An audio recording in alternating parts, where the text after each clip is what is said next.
ওষুধ প্রস্তুতকারক কোম্পানি ফাইজারের তৈরি কোভিড-19 ভ্যাকসিন প্রয়োগের অনুমোদন দিয়েছে জাপান। রোববার দেশটির স্বাস্থ্যমন্ত্রী একথা জানিয়েছেন। এর মধ্য দিয়ে করোনা মোকাবেলায় প্রথমবারের মতো কোনো ভ্যাকসিন অনুমোদন করল দেশটি। জাপানে আগামী সপ্তাহেই স্বাস্থ্যকর্মীদের দিয়ে শুরু হবে ভ্যাকসিন প্রয়োগ।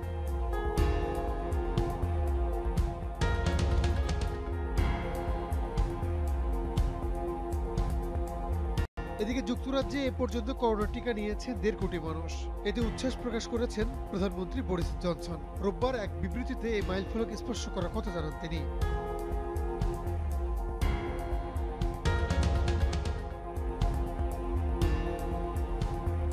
ভারতের তৈরি অ্যাস্ট্রাজেনেকা ভ্যাকসিনের প্রথম চালান পেল মেক্সিকো।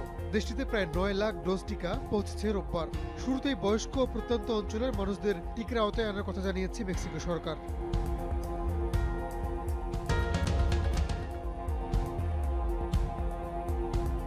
এদিকে করোনা মোকাবেলায় লেবাননে শুরু হয়েছে টিকাদান কর্মসূচি। রোববার ৯৩ বছর বয়সী এক বৃদ্ধের দেহে ফাইজার বায়োনটেকের টিকা প্রয়োগের মধ্য দিয়ে দেশটিতে এই কর্মসূচি শুরু হলো।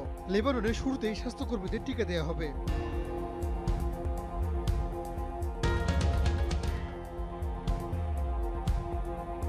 অ্যামাজন জঙ্গলের আদিবাসীদের করোনার টিকার আওতায় নিয়ে আসছে ব্রাজিল সরকার। রোববার প্রথম দিনের মতো এই কার্যক্রম শুরু করা হয়। অঞ্চলটিতে ২ লাখের বেশি মানুষের দেহে ভাইরাসটির অস্তিত্ব মিলেছে।